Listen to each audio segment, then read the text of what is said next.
Welcome back to the Thrive on Plants podcast. Today, we're talking about something I love and something that also makes a lot of people quietly nervous: big hikes, a long distance, serious elevation, the kind of day that you can feel in your muscles even before you get to the trailhead. My guest today is Mikey Bell, the founder of Outdoor Adventure Training. Mikey is an NASM certified personal trainer and corrective exercise specialist. He's a professional mountain guide, and he holds a master's degree in outdoor adventure and expedition leadership. Mikey's been plant-based for over a decade, which means that he understands both the physiology and the practical reality of training, fueling, and thriving on plants.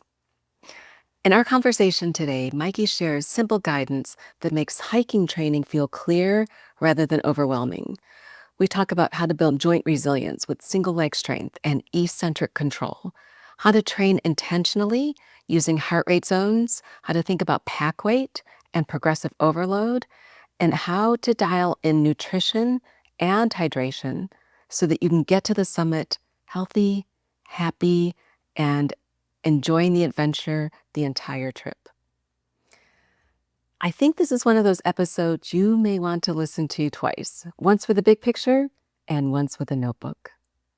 Mikey, welcome to the Thrive on Plants podcast. I am so appreciative that you're taking the time to join us today. Yeah, thank you so much for having me here. Super excited. Mikey, I would love to know how you became attracted to outdoor adventure. My first foray into being outdoors was when I was in graduate school, and two friends of mine talked me into going to Everest. We can talk about that another time. But how did you get interested in how did this become what is your passion?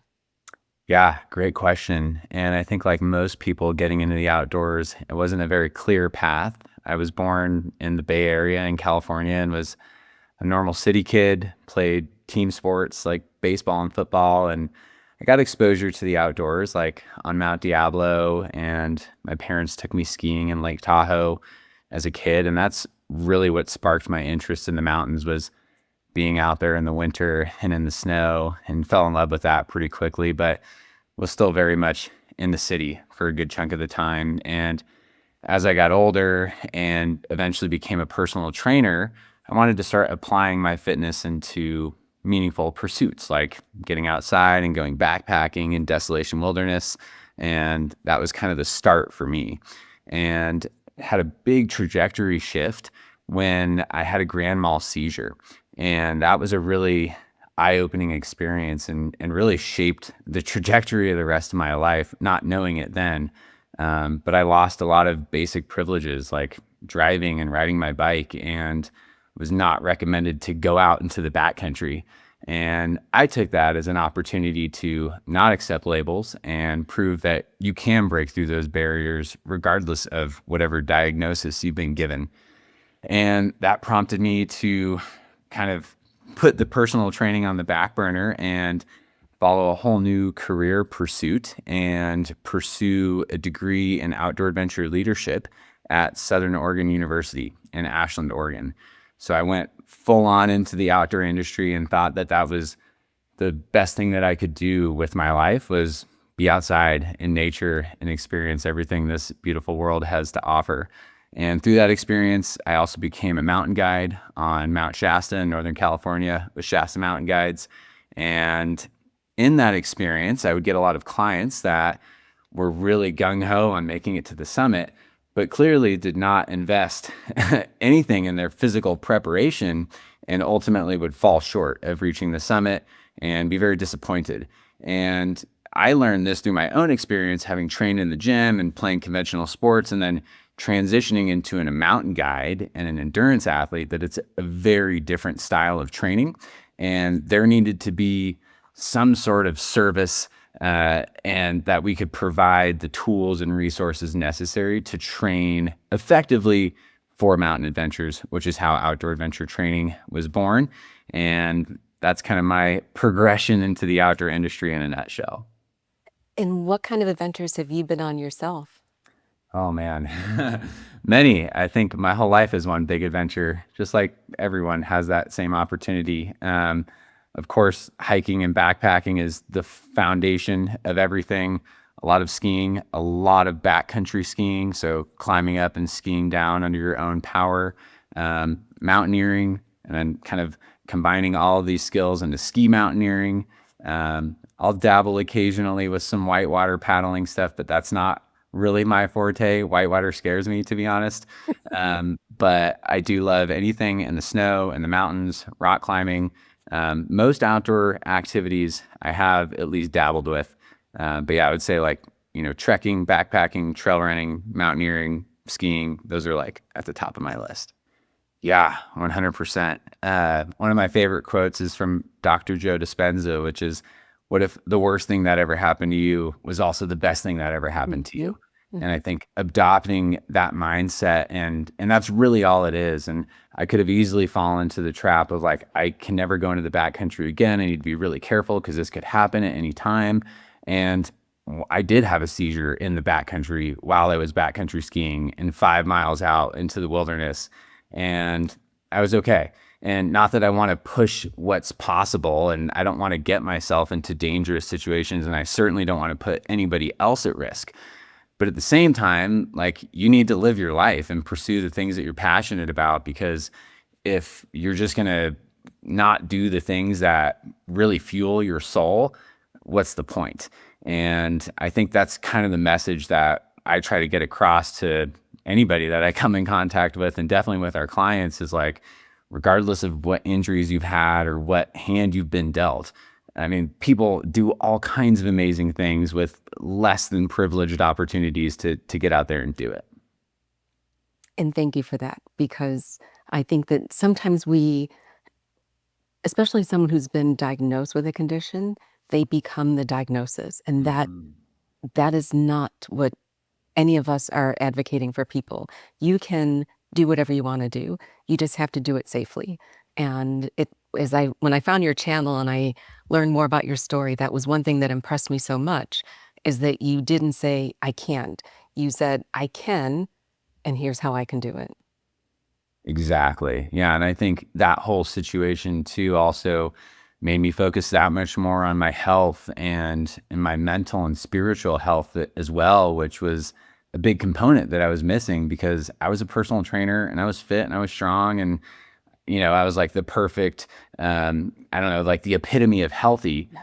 But in hindsight, there was a whole bunch that was missing from that equation.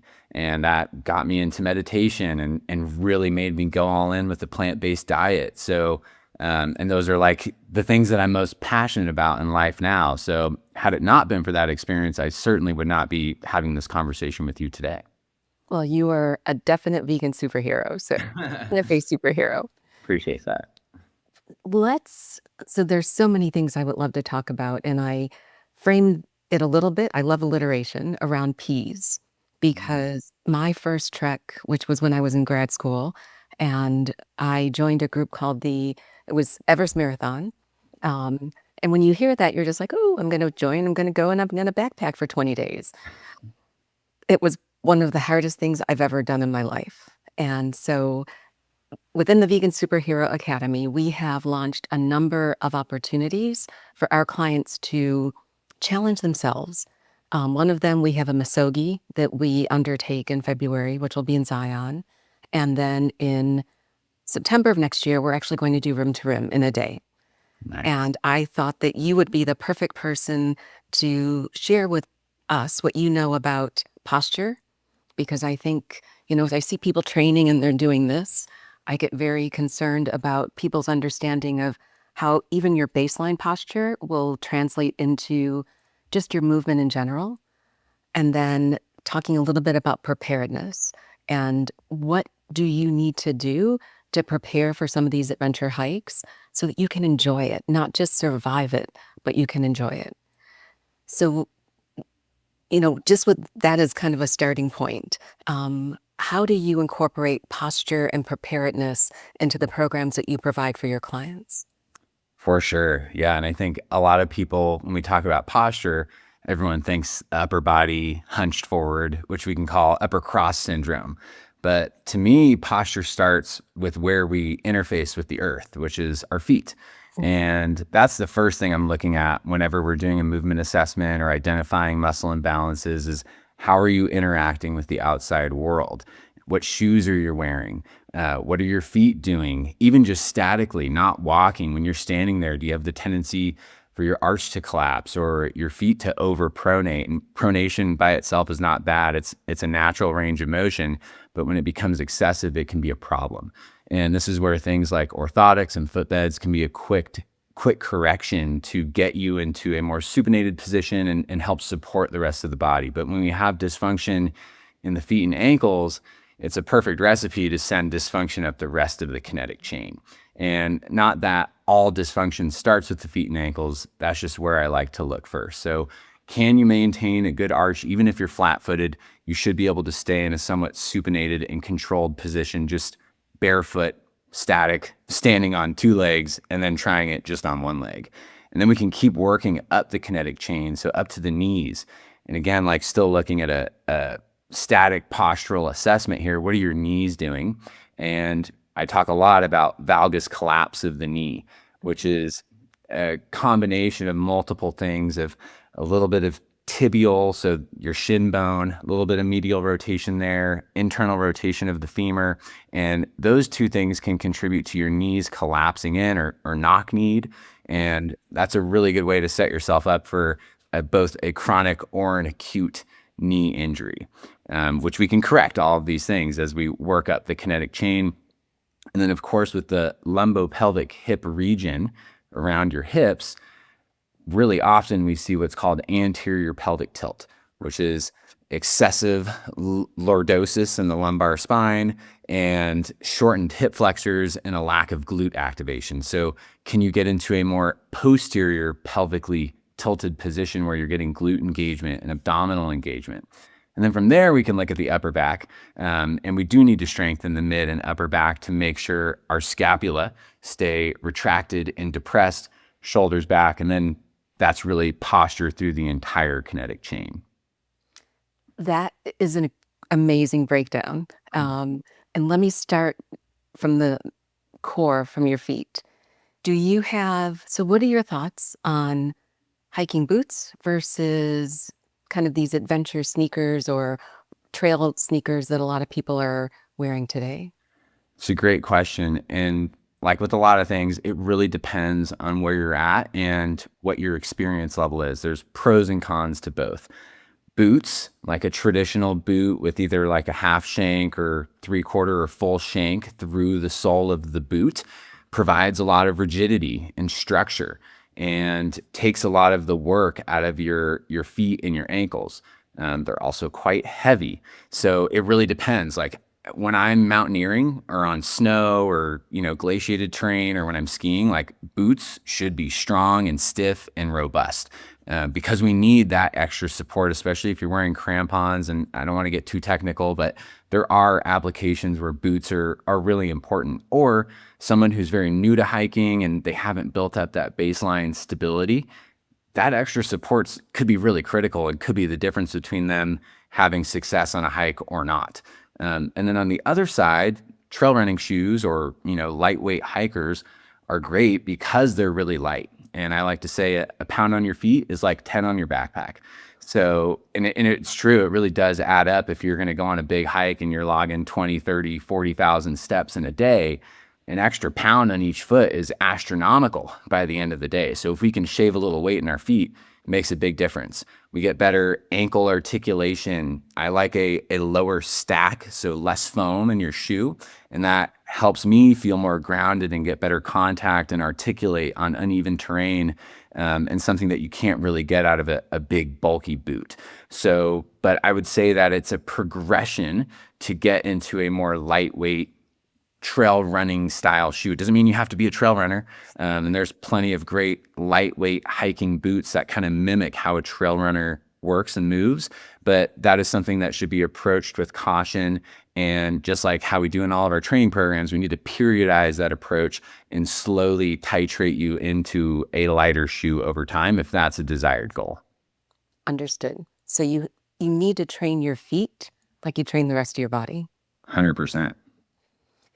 And Mikey, so let's say I'm 60-year-old, I am generally physically fit, and in 10 weeks, I have a 20-mile hike that's going to take me up to a couple thousand feet of elevation. Given what you just talked about in terms of not only posture, but how do I prepare? What should I be doing? Do I just need to throw on 30 pounds and start hiking in order to get ready? Or is there more complexity to assessing where I am and then creating a plan that will get me to the summit or get me to where I'm going safely and so that I enjoy it? It's an amazing question. And I think that's great context of where you're at. Someone who's fairly active, maybe goes to the gym regularly, but it's not necessarily focused towards trail specific performance. And that's a great place to be. And 10 or 12 weeks is kind of a good time frame to actually move towards those adaptations we're looking for. If someone's totally sedentary and coming off the couch and has signed up for this huge objective, we want more time than that. And the more time, the better, really, because it takes time for your body to adapt. But in that short period of time, for example, in a lot of our training programs, we have a 12-week progression. And I mentioned this term periodization, which means we're focusing on one particular adaptation for some amount of time before layering in another particular adaptation and progressing and slowly increasing over time. So if into your example of loading up a 30-pound backpack and going for your first training hike might not be the best idea if you have no exposure to that. So we want to periodize not just our workouts, but also our training hikes and ease into it slowly. There's no perfect recipe of how many days per week you should be doing hiking versus gym workouts versus recovery days. It really depends on the individual and the task and objective that you're training for. But few good rules of thumb is focus on the foundational movements first. Mhm. We start off really simple, glute bridges, planks, and really focusing on neuromuscular activation. Can your brain fire one particular muscle, or more likely a group of muscles, in synergy all together and really feel good activation? I've worked with tons of people who have trained for a long time and have a ton of hiking experience, and they've never really felt their glutes engaged while they're walking uphill. So that's where the gym workouts and the stability workouts are so key in laying down that neurological pathway so you can actually fire those muscle groups, which is going to unlock more endurance, greater stability, and all the things you want on your hike. So spending some time, generally 4 to 6 weeks or longer, depending on the individual, of just focusing on the basics, single leg balance, going slowly. This is really key. Repetition tempo is something we talk a lot about, and especially on the eccentric phase, which we'll get into more of, slowly going down into the move, like in a lunge, for example, like not just rushing in and out of it, but taking it super slow on the eccentric phase. And that's what really drives that neurological adaptation to fire those muscle groups. And then eventually we can start layering in more strength endurance work to really build muscular endurance for the demand of walking up and downhill. So it needs to be done in a slow and methodical way. And the ego doesn't like that. It wants the hard workout with a pool of sweat on the floor when you're done, because it feels good and it gets the endorphins going, and that's great. But we don't want to add strength to a dysfunctional movement pattern. So kind of getting back to the posture, we need to work on the stability and the balance, but we also need to mobilize the tissues that are likely overactive. And that could be hip flexors, hamstrings, calves, lumbar spine. And that's very case dependent, depending on the individual's habits and their lifestyle. Okay, let's see if we can unpack some of that. 'Cause I'm certain anyone who is getting ready to hike is saying, oh my gosh, can I do this? Or what do I need to be doing to do this? Hmm. So, starting with that neuromuscular activation, which you're right, it's not picking up heavy weights and throwing them down.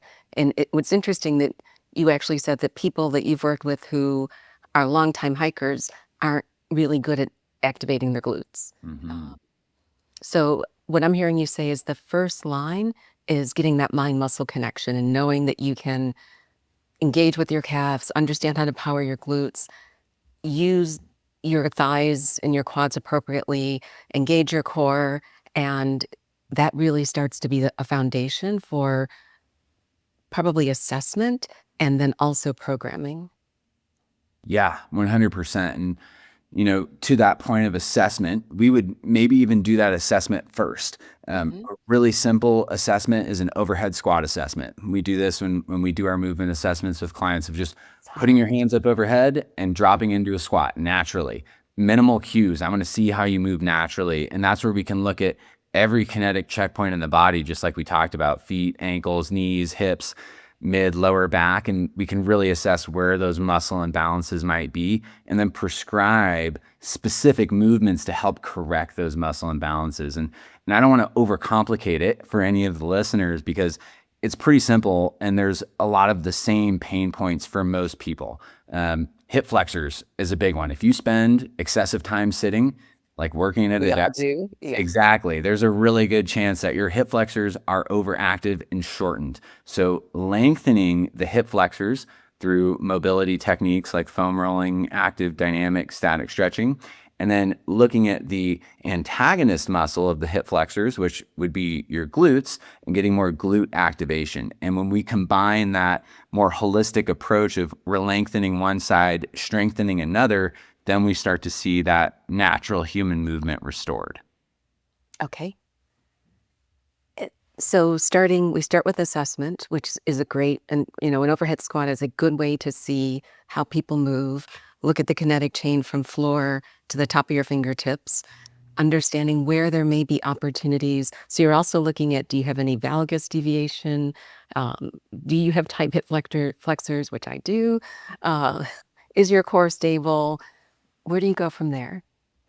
Yeah, great question. And it really depends on what the individual is training for and preparing for.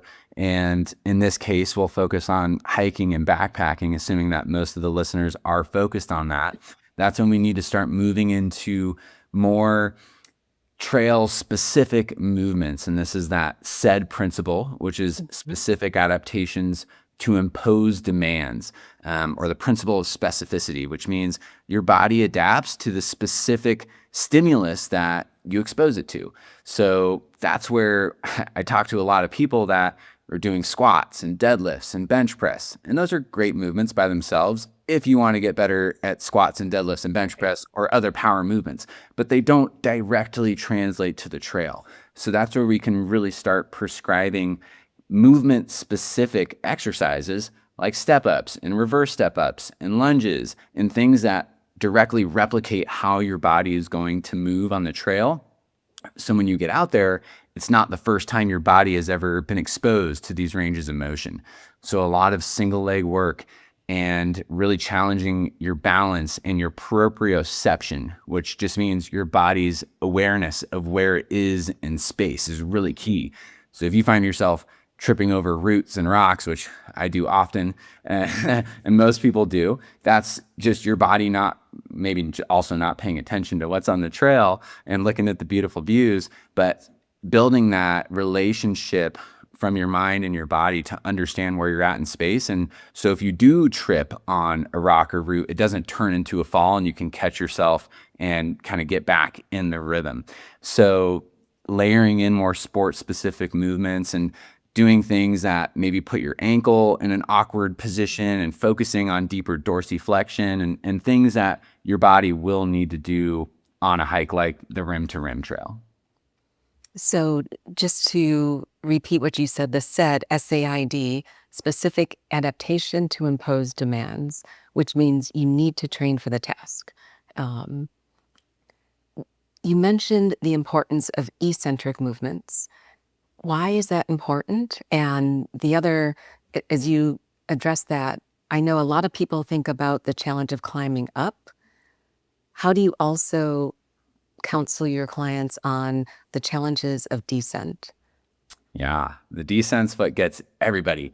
And I think there's a lot of reasons for that. I think people get worried about the climb because it is more physically demanding. You're going to burn more calories because there's a huge cardiorespiratory component to it where you're working uphill. That's where you get like the lung burn and the burn in your legs. And there's also a mental, an emotional component to this too of climbing uphill is hard. You get to the top of the climb or to the summit of whatever the thing is, and it can be an emotional release. I've shed many tears on summits, and I've seen many others have that experience. So there's this big high on the summit, and then you realize I got to go back down, and you can see the trailhead off in the distance.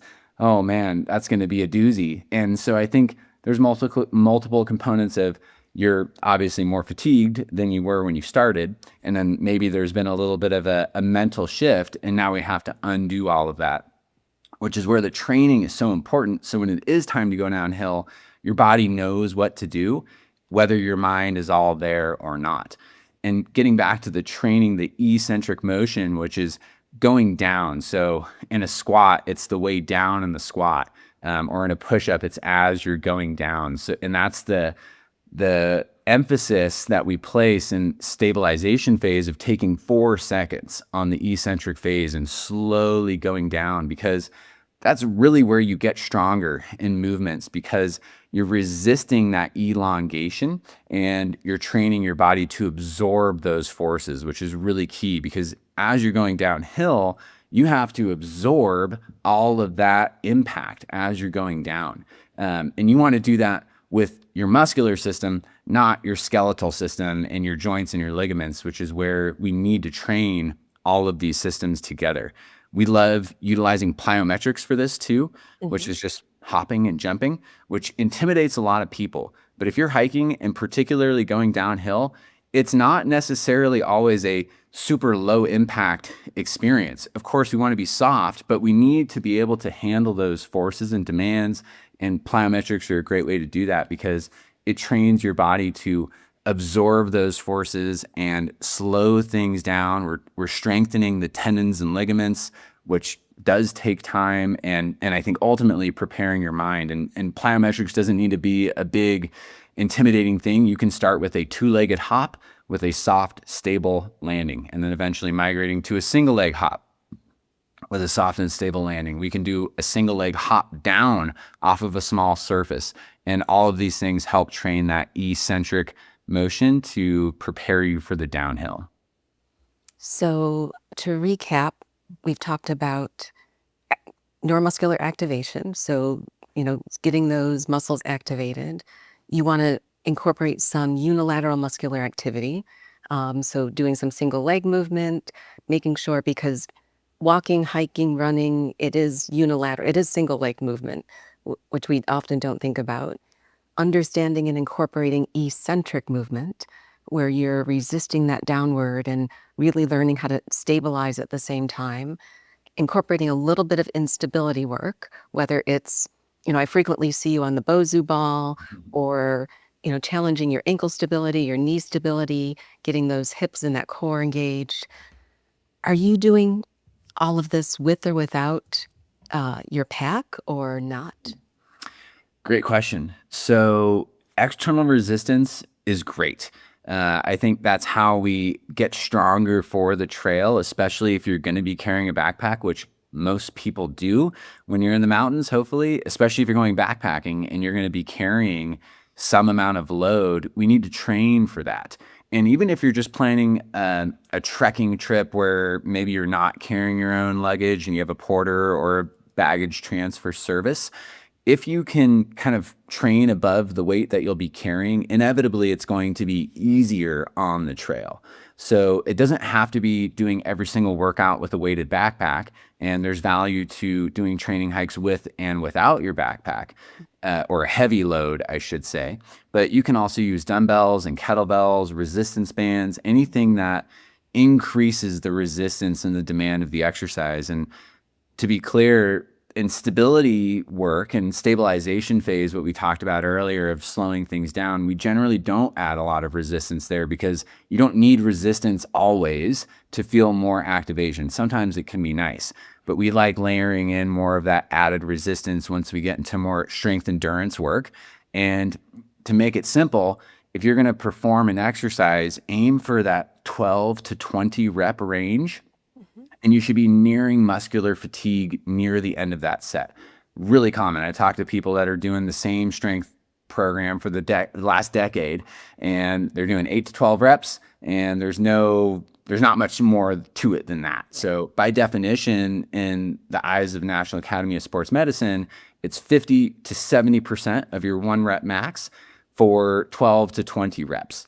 So you don't need to max out to know what that 1 rep max is. Kind of a better metric is, are you nearing or getting very close to muscular fatigue, not total fatigue and failure, but you're feeling the burn, maybe doing a few more reps and combining that over the course of a workout and weeks on end, you will feel that adaptation with muscular endurance. So 1 or 2 reps in reserve when you're thinking about getting to that point of fatigue. Yeah, if we're going to full muscular failure, then we're getting more into hypertrophy training, Mhm. which can be valuable in the right context and the right individual and in the timing relation to the objective you're training for. But for most hikers, building muscle mass and size isn't always appropriate. The one exception might be if you're going to high altitude and you're going to be spending weeks at high altitude where weight loss is inevitable. That's when it might make sense to pack on a few more pounds for reserve in case you get sick and just knowing you're going to lose weight while you're up there. Okay. And then where within this training program do you incorporate cardiovascular endurance? Mm. So, I mean, in addition to 30 minutes incorporating a lot of the exercises that you just talked about, do I need to be hiking? Do I need to be on the treadmill? How do I make sure that I have the cardiorespiratory fitness to get to to do the distance, whether it's 20 miles or whether for some people it could be 2 miles?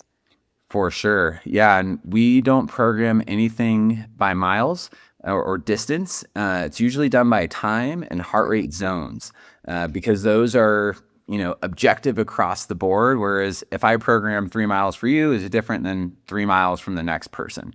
Mhm. So we like to look at it as duration and then intensity and heart rate zone intensity, which is really important, and it's all over the internet now with zone 2 training, which is legit, and it really does work to help improve your aerobic base. But all five, and I usually use a 5 zone template, all five of those zones are really valuable, and each one drives different physiological adaptations. But kind of as we talked about in stabilization phase early on and you're building your base, that's when we should focus more on that aerobic cardio work. So heart rates zone 1 and 2. And to really make a difference there, there's no upper limit to how much aerobic cardio you can do. Because it's low intensity, it should not get to a point where it fatigues you so much that you can't train the next day. Once we get into the higher heart rate zones a little later in the program, that's when fatigue is a real thing and there's more energy utilization. You're going to deplete your glycogen storage. And then we need to think about what the aftermath of that is going to look like. But early on, just logging those zone 1, zone 2 hours is really, really key. And it's also worth noting that it's an adaptation that takes a long time. And I don't want to sugarcoat it, and I also don't want to scare anybody, but it's a lifelong pursuit to build cardiovascular endurance. It takes years. Having been a professional mountain guide for 8 or 9 years, I can speak to that of like it takes years to really build that solid aerobic base. So don't let that intimidate you. It doesn't mean you can't make changes in a short amount of time, but as far as longevity, we need to keep up on it over time. And thank you for that because distance is not the goal. Training to heart rate zones, training to intensity. If I live someplace like Florida, which is flat, uh, how do I train within the zones, but also challenge myself in terms of elevation? Mhm.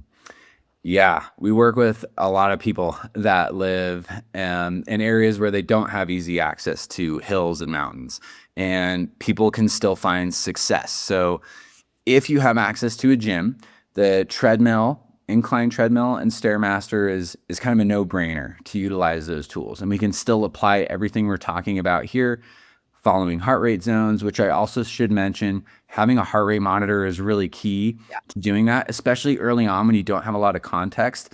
It's really nice to get that objective data, because we can also look at RPE, or rate of perceived exertion, but that's often skewed by how well you're fueled, how well trained you are, how well you slept the night before. So early on, getting that objective data from a heart rate monitor is really key. Wrist data is not extremely accurate, and that's where a chest monitor is pretty key. So we can still apply that same methodology, treadmill, Stairmaster. At least a few sessions a week should be enough to move the needle. And then we're a big fan of programming at least one longer aerobic effort each week, which could come in any form. That could be on a Stairmaster or treadmill, could also be done just walking around town or in your neighborhood, or if you do have access to trails, that's kind of the time to get out for your training hike. But to your point of how does one prepare when you don't have access to going up and down in elevation outside, it is more challenging, and you do need to be more diligent. And that's when we can lean more into the strength and stability training, where we can fall into those sport specific movements of walking uphill and walking downhill. And that's kind of the best supplement to build the muscular endurance. And also programming rucks, where you're, like we've talked about, with a weighted backpack and moving for some amount of time, which is great for building muscular endurance, not as effective when you're just doing it on flat ground. And I think I've seen in some of your videos, you even encourage, go find a stadium. So go to the middle school, go to the high school. You can walk the stairs and do some of your unilateral movements and your other training at the same time. Yeah, that's a really good, low cost, oftentimes free resource that exists all over the world. You can find them in parking garages or stadiums, local colleges, high schools. A lot of these resources are open to the public, particularly on weekends if there's not a sporting event or some other activity going on. That's a really, really good option. That I live in a place where there's mountains, and sometimes it's a great way to get in a quick and hard workout, because the thing that the Stairmaster and the incline treadmill are missing, they don't get you back down. So it's good for building the cardio engine, but not good for that replication of actually going up and back down, which the stairs do a great job of. And Mikey, in terms of those ruck workouts and some of those longer workouts, one of the videos that I loved was when you explained how to determine how much load you should carry. And this is an important conversation that I'd love to hear your thoughts, because one of the parts of our misogi is we want to carry our limiting beliefs up the mountain and leave them there. And so we challenge our clients, is that weight that you're carrying, is it 20 pounds? Is it 30 pounds? Is it 40 pounds? But at the same time, there needs to be some measured assessment on an individual basis. Yes, the weight of my limiting beliefs are heavy, but physically, I weigh 120 pounds. Should I be carrying 50 pounds in my pack all the time?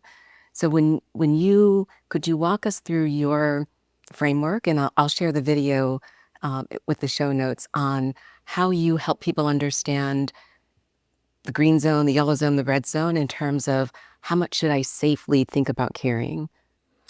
Yeah, great question. I think you're referring to our packs, pounds, and percentages video. We also have the PDF that has all those images in there, which I can share with you to share with the listeners. And it's an amazing resource. And that whole resource is born out of a recent objective back in March, where we were doing multiple ski traverses. Emily and I we did the Garibaldi Neve traverse and the Spearhead traverse, which is glaciated travel on skis through the mountains, multiple days, carrying all of your own stuff. And it gets heavy because you have ice axes and crampons and ice screws and carabiners and your tent and your sleeping bag and a stove and fuel and 3 days worth of food. It gets heavy. My backpack was over 60 pounds for the first trip. Emily's was 40. But I'm 190 pounds carrying a 60-pound pack, and she's 112, 113 pounds carrying a 40-pound pack. So the whole time we were talking about, man, these packs they're pretty heavy, and we had trained for this for sure and built up our pack weight and had at least touched carrying that weight in several training hikes before going out there. But we started looking at it more so of like, rather than how much weight you're training, because it's all relative, to what percentage of your body weight are you carrying? And that's really a better metric. But it's still subjective because there is such thing as a strength to weight ratio. So someone who is maybe carrying more weight on their body, but doesn't necessarily have a lot of strength, then that number could get skewed as well. But from what we see, most people can safely carry 10 to 15% of their body weight for training hikes, provided it's not weeks long and they have trained a little bit for it, or if they're coming into it cold, shorter efforts at that weight should be fine. But once we start getting over 30% of your body weight, that's when the risk of injury goes up and the metabolic demand kind of skyrockets. So, and the RPE, so how difficult things feel. For me personally, carrying 20 to 30% of my body weight is fine. And then once I cross that threshold, I notice it and I feel it in my hips and my shoulders and just the challenge of walking up and down hill. And we need to be mindful of that. So rather than thinking about like, I want to carry 30 pounds today, we need to strategically increase over time.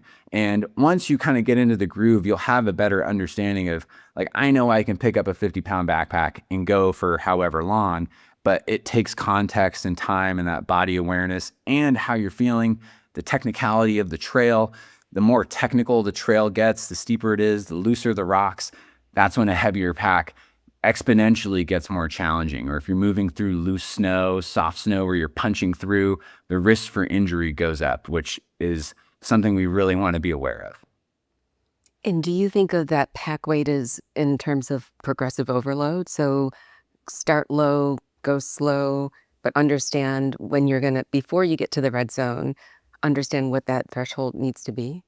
For sure. Yeah. So that progressive overload is a great way to look at rucking and training hikes with a weighted pack. And for sure, slowly increasing over time, but also undulating that approach. So it doesn't need to be, and progress never is, linear.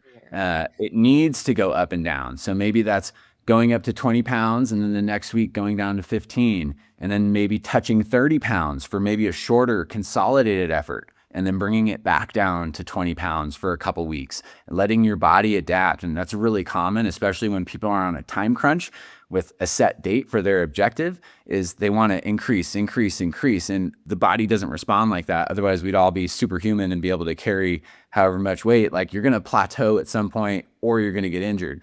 So we need to undulate that periodization and give yourself enough time to build up that tolerance, and mostly through all of the other structures, not just your muscles, but your tendons and ligaments need to be strong enough to handle that load. And that's really what's most at risk when we start stacking on weight too quickly.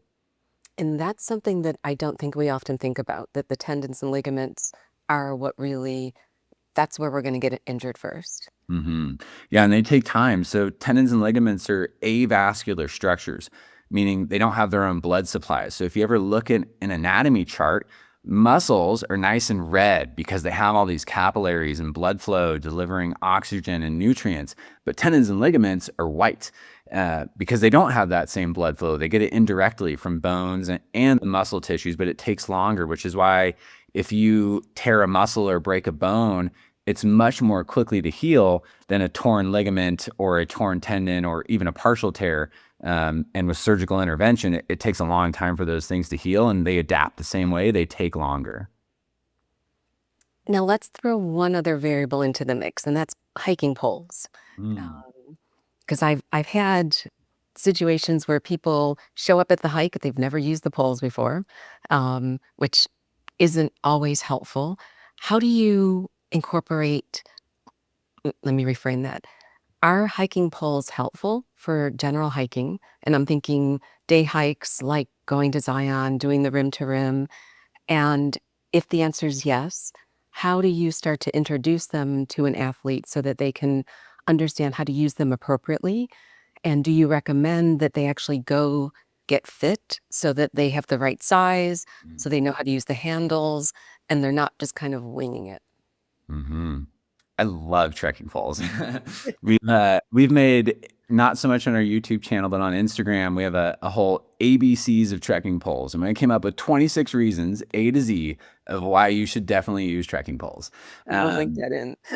yeah, I'll share that one with you. It's pretty fun. It's some of it's funny, but for the most part, it's very legit, and I feel very strongly about trekking poles. Let's start with kind of the more extreme side of it. Of when I'm guiding a trip on Mount Shasta, and I get a group of clients, trekking poles is on the gear list. And of course, I get one stubborn person every trip of like, I don't want to use trekking poles. I don't need them, you know? And if you're going to go on a climb with me up Mount Shasta, you are going to have trekking poles in your hands. Maybe not the whole trip. If you want to have them in your backpack at first, that's fine, but they are coming with you for sure. And I've never had anybody that was reluctant to use trekking poles at the end of the trip still not use them. Usually by the end, they're like, I am so glad I have these things. So they're really great. But that's in a mountaineering context, carrying a heavy backpack on uneven snow, lots of elevation gain or descent.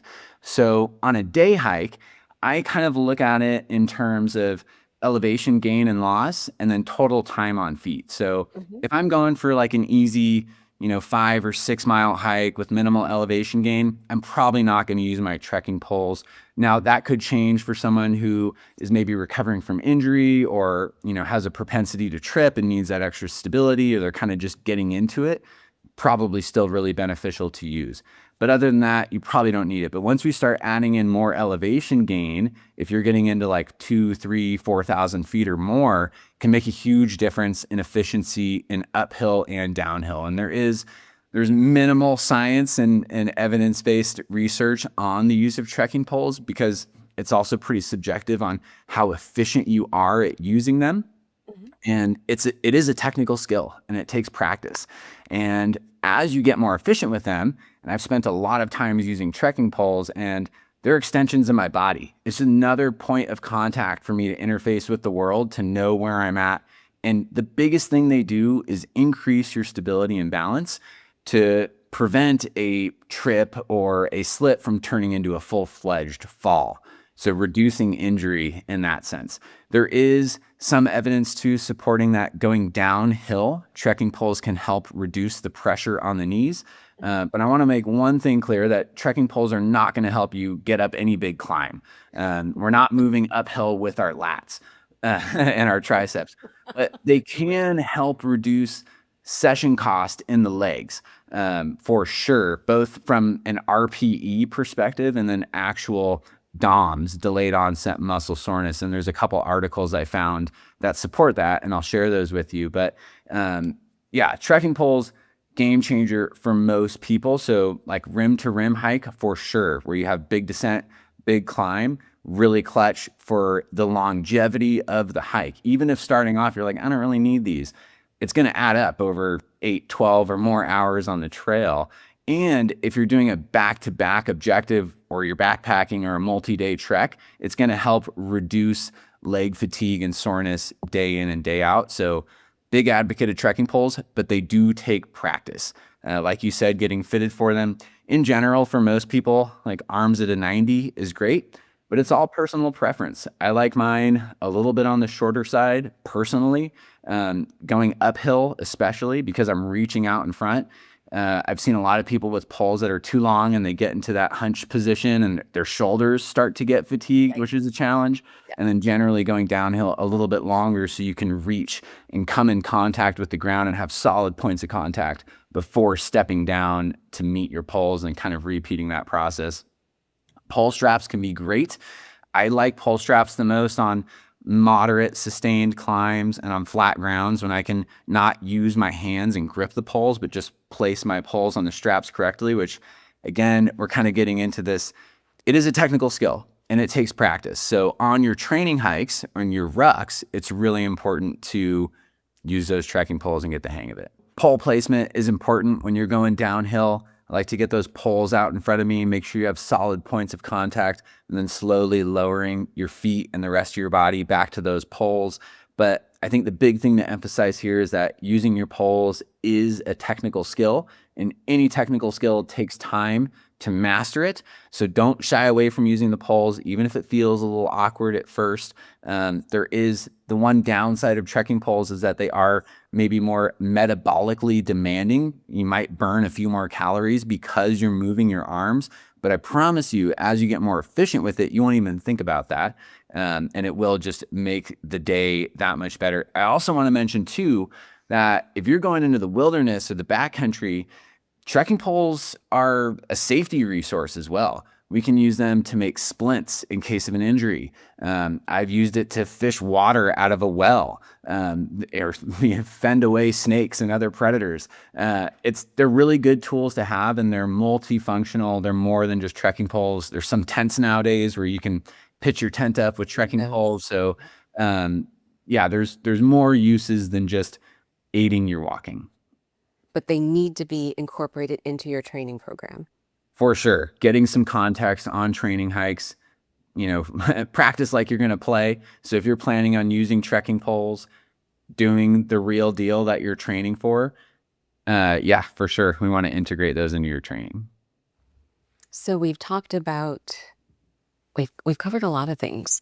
The general foundational principles of understanding our neuromuscular activation and integration. You've touched on, and thank you, because these are all, I think they're things that, because people walk and they hike, and in particular within the Vegan Superhero Academy, we're all moving. So movement is one of our core pillars of our plant-powered blueprint. But preparing for a 12-hour hike is different than going to the gym 3 times a week or walking on the treadmill for 30 minutes. This needs to be intentional training, starting with your assessment, understanding where you may have areas of opportunity, whether it's your ankles, your knees, your hips, could even be your upper body in terms of anywhere along that kinetic chain where you may have postural weaknesses. Doing that training that is specific to hiking, because it's not necessarily going to be going and doing trap bar deadlifts. It's doing those eccentric movements. It's doing the unilateral movements. It's doing the things that will allow you to climb up, climb down, navigate laterally, go over the rocks, and do all that safely. On top of that is your cardiovascular training and using a heart rate strap like a Garmin strap in order to really understand your heart rate zones. The wrist straps, the whoops, we all love those, but they're not as accurate as throwing on a chest strap and really knowing, is my heart rate 90 or is it 120? Because those are big differences. And then if you are, as part of the training, understanding how much you can carry and how you progressively overload during your training program, and incorporating key equipment like good shoes, hiking poles, in order to make sure that you're doing this safely. Nailed it. And, hearing all of that back, it's like, this is kind of complicated. And I think it's easy to fall into that trap of like, what do I do? Where do I start? Keep it simple. A couple days a week of training your lower body and your balance, diversifying your exercise selection, making sure you're moving in different planes of motion. Keep your body guessing. Variety is really good. Get out a couple days a week for some easy training hikes and mix that up as well. Have one session that's kind of your aerobic anchor, maybe 60 to 90 minutes of that easy effort, and then have one session that's a little bit harder, whether that's incline treadmill, Stairmaster, stadium stairs, or getting out on the trail and trying to move at a faster pace, and then making sure you're giving your body time to recover and adapt. Focus on mobility. We program a lot of foam rolling and stretching, and you're going to do great. Just try not to overcomplicate it and fall into the trap of there's too much and I don't know where to start, because it can feel that way at times. Oh, yeah. You just went through a lot, and it's amazing. You mind if I ask a little bit about your plant-based journey? For sure. When did Yeah. you, yeah, can you share a little bit about that? For sure. So I was raised with like eat more protein, get stronger, get bigger, playing high school football, it was like the more protein, the better, right? Like I got up to eating like 300 grams of protein a day. Like that was the whole thing throughout high school and like early in my personal training career. And I had one personal training client that I was training in the gym. And I was like, why do you eat so much meat? It was like really challenging me on it.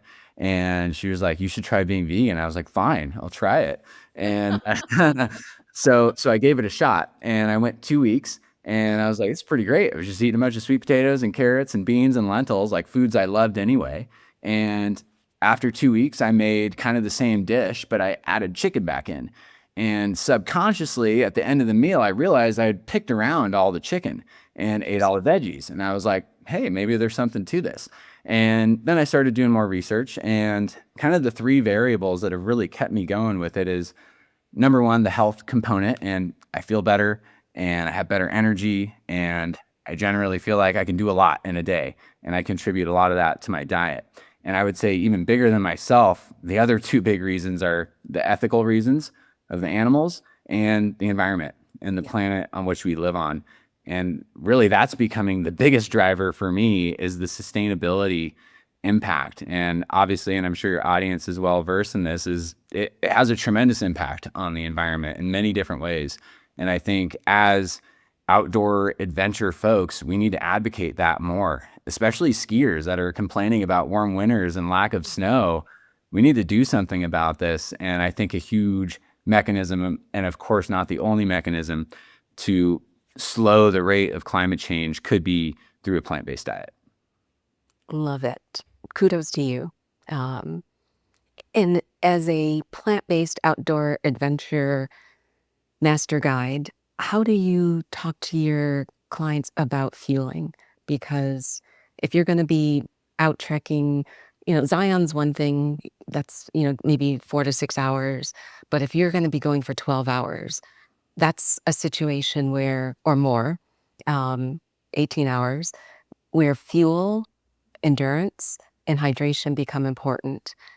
Do you have any recommendations for your clients, anyone listening, around how to do that as a plant-based outdoor enthusiast? Because we definitely don't want to be having lots of things that could cause GI upset, but you need to be making sure that you're fueling your walk. Otherwise, you're going to bonk. Yeah, bonking is a real thing. The good news is if you are plant-based or at least like have a plant predominant diet, you're already in pretty good alignment for what endurance athletes need. A carbohydrate heavy diet and some fat and protein to balance it out, and all of your micronutrients are really key. But for sure, as we get into more bigger day objectives, it is really important to make sure our glycogen storage is topped off.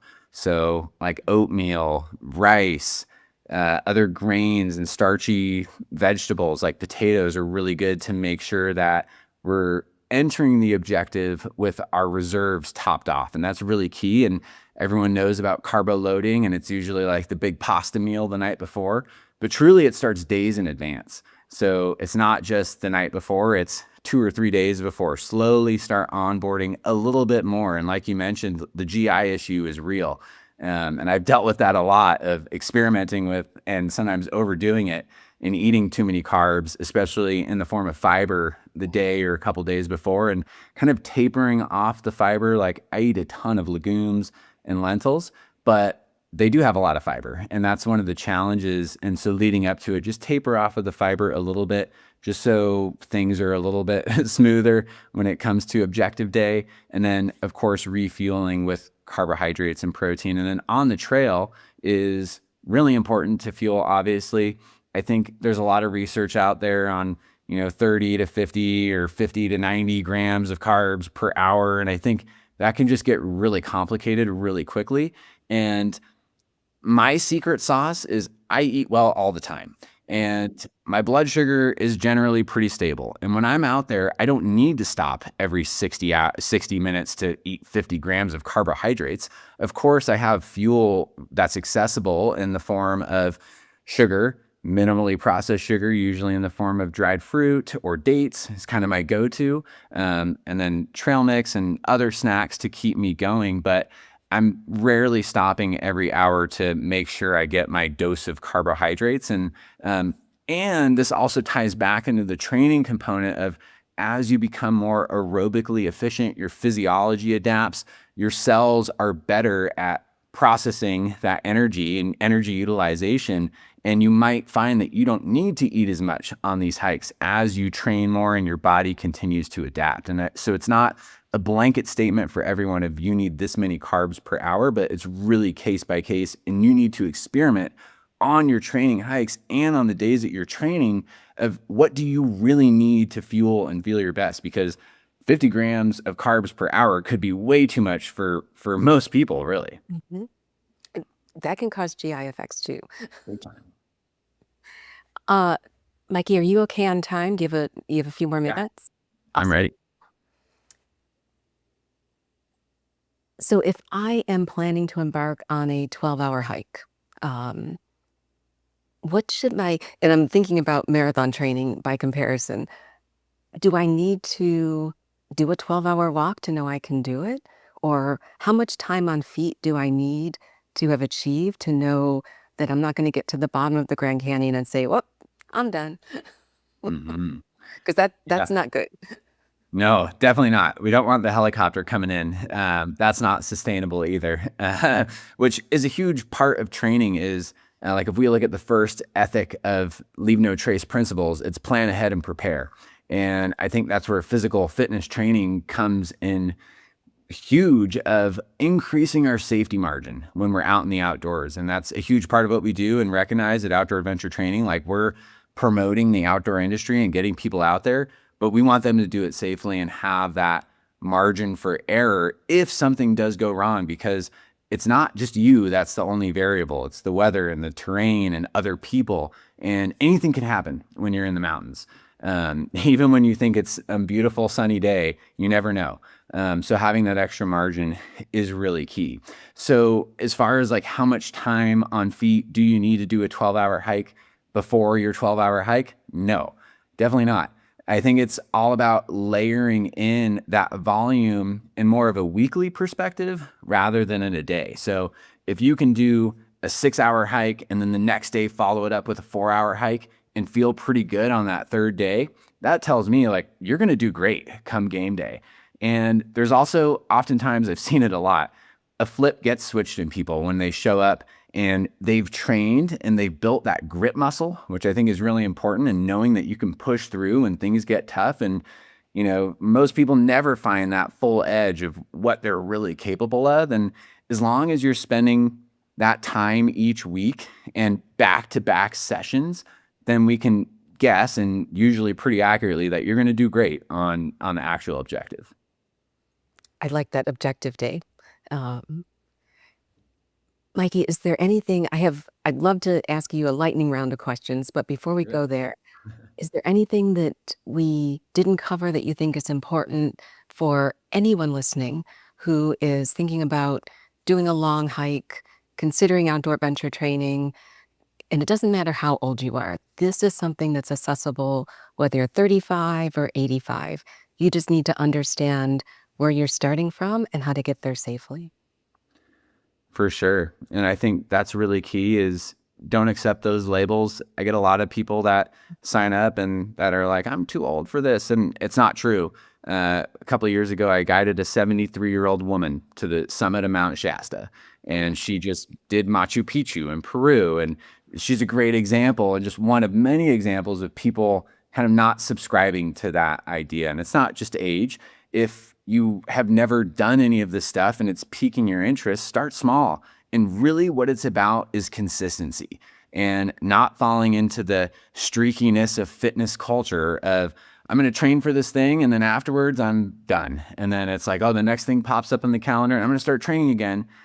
Just adopt a healthy lifestyle where it's a part of your lifestyle. And we're all about not saying no to opportunities when these things come up. And when you have that baseline fitness, you can say yes to more things in life. So start small, stay consistent, don't overcomplicate it.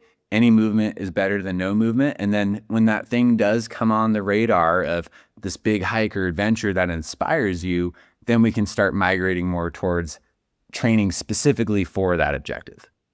I love that. Great words of wisdom. All right. Let me ask you a couple questions just so everyone listening can get to know you even a little bit better. What is your go-to pre-hike breakfast when you want steady energy? Oatmeal. Uh, there's no coincidence that OAT, Outdoor Adventure Training, also says oats. Yeah, oatmeal with chia seeds, a little bit of honey, flaxseed, hemp seed, blueberries, a little peanut butter. That will keep me going for many hours. And Yeah. I get that oatmeal doesn't work for everyone, but it's really affordable. It's super light. It packs well. I've eaten oatmeal in just about every continent. Awesome. And what is one strength exercise you'd keep if you could only keep one for hikers? If I could only keep one, it would have to be the lunge for a number of reasons. One, there's so many different variations of the lunge. We can go forward, sideways, we can play with repetition tempo. It works a couple different things. Like I mentioned early on, it's going to help activate your quads and your glutes and simultaneously get your knee behind your hips, open up your hip flexibility. It's unilateral, going to work on balance. If there's only one, like a walking lunge is a great exercise. Love walking lunges. What is, you mentioned, and thank you for mentioning that part of your journey has been related to mindset and your overall health. Is there one recovery habit that has really changed your training the most? Yeah, and it would be acupuncture, believe it or not. Oh, interesting. Yes, acupuncture has completely changed my life. I was dealing with some low back pain kind of randomly with like no clear mechanism of injury and started going to acupuncture and got lucky with a great therapist in Ashland, Oregon. Shout out to Simon. He's a hero.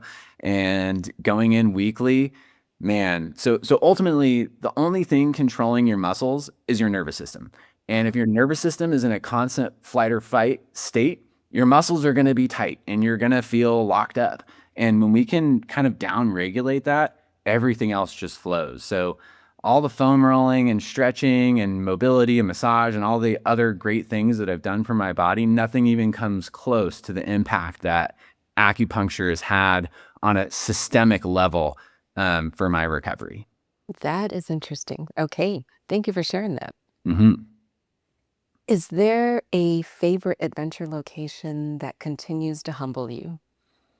Yeah, it would have to be not some big grandiose thing, but the street right behind my house in Ashland. It's called Park Street.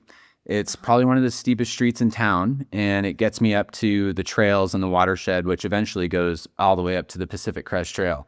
But it gains over 400 feet in like 0.3 miles. It's super steep, and it's just a road. And I recently looked on Strava, and I've done it like 177 times or something ridiculous like this. But that one always kicks my butt and it always humbles me and has been like my go-to training ground. And every time I drive by it or walk by it, I'm like, that is where dreams come true and on that hill. And I think that's important for anybody who is training for anything, having your go-to loop or routine that's kind of like your baseline litmus test of where are you at today? How are you feeling? And then using that as a point of reference of like, I felt really good on Park Street today. What did I do in the last 5 days that set me up for this success? Or like, I am really slogging today. Like, did I not sleep well? Did I not feel well? So that's probably my go-to favorite adventure. And of course, there's many others, but I think that one's simple and means a lot to me. And it's right one street behind you. Yep. For anyone in our community who is planning on either joining us at Zion, doing the rim to rim, or maybe one day doing a hike with you, what's one mistake you hope after watching or listening that they will try to avoid? Mm, that is a great question. I think the biggest mistake I see people make is just not being consistent. And that's the big one. And of course, injury and illness and family matters and things are going to happen, but it doesn't take much. But keeping the habit, doing something every day or most days of the week that's going to move you one step closer to your goal, even if it's like a 20-minute short session or a short walk outside. And it's not always about having more progressive training necessarily, but just just put one more drop in that bucket that's getting you closer to that goal, and keep it simple. I think that would be my one piece of advice and I see it a lot of people are really motivated, they get excited, and then they just kind of like fall off the face of the earth. And I don't hear from them for weeks. And then it's like scramble mode. I got to try to cram my fitness, which it doesn't work that way. So just be consistent, small bouts on a regular basis, and integrate it into your lifestyle. Love it. And I'm glad you're saying it and not just me. So thank you. It's true. It's really key. Mikey, this has been wonderful, and I want to be respectful of your time, so I will let you go. But thank you so much. Just the opportunity to speak with someone with your experience, being certified in outdoor adventure. You are such a great wealth of information. And if anyone wants to learn more about you, about outdoor adventure training, where can they go? Check out our website, outdooradventuretraining.com. We have a bunch of resources on there. You can book a discovery call with me. I love talking to people. It's probably my favorite part of my job is talking to people all over the world about what they're training for, what their struggles are, and ultimately what we can do to support them in their pursuits. And that would be the best place to start. Our YouTube channel has a ton of amazing free resources as well. Great. And I would say between those two resources, you could start patching together a lot of great things to fill your time with. What's your next big adventure? Next big adventure, tomorrow we're heading out on a 2-night, 3-day hut trip in the backcountry. Have a big snowstorm coming in, so we're going to head in there on our skis, spend a couple nights, drink some warm drinks, and hopefully do some powder skiing. And then kind of bigger picture down the road, there's something brewing for some sort of big Himalayan expedition in the fall. We'd love to do like a big trekking climb, but that's still in the works, but it's on our radar. I would love to go back one day.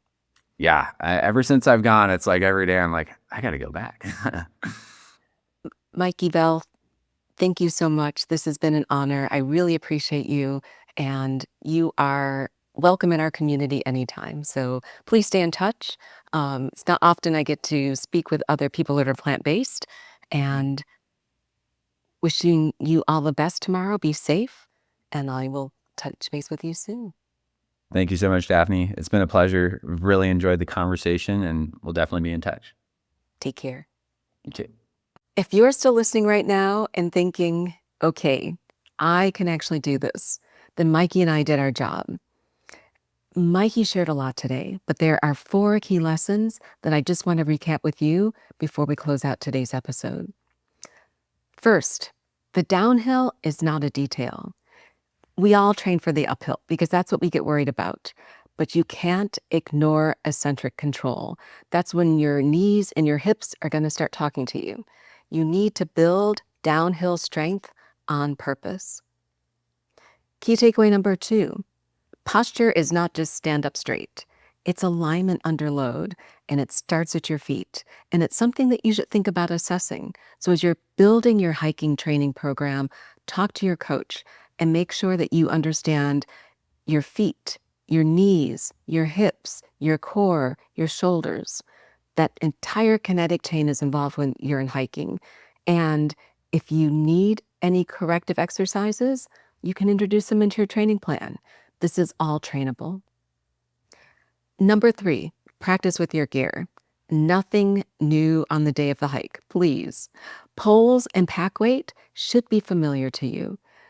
Training is where you gain your confidence. And so you need to train to the test in terms of using equipment and the pack weight that you're going to carry on your hike. And then finally, and it's something that sometimes we don't think about with hikes, you need to fuel like it matters and hydrate. So top off your glycogen days in advance. You need to make sure that you reduce any GI surprises by practicing your plan. If you're going to be using gels, goos, chews, or anything other than whole food, make sure you've tried it on a training hike. And then finally, don't rely on willpower as a nutrition strategy. You don't want to get 10 miles into a 20-mile hike and realize that you didn't fuel with intention. The other thing, and this was the thread that Mikey kept going back to, Consistency beats intensity every single time. If you want to connect with Mikey and explore outdoor adventure training, check the show notes. We've linked his website, YouTube channel, and Instagram so that you can go deeper. There's a lot of amazing content that he shares. And if you enjoyed this episode, I would love it if you would share it with a friend who's training for a hike or someone who's thinking about training for a hike.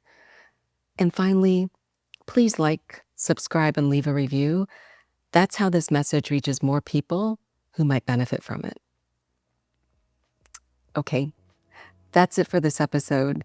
Thank you for spending time with me today. I'm Dr. Daphne Bascom, and this is Thrive on Plants. And until next time, keep thriving on plants and living with purpose. Be well.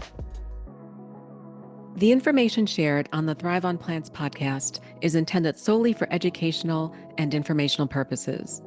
It is not medical advice, and it should never be used as a substitute for personalized guidance from a qualified healthcare professional.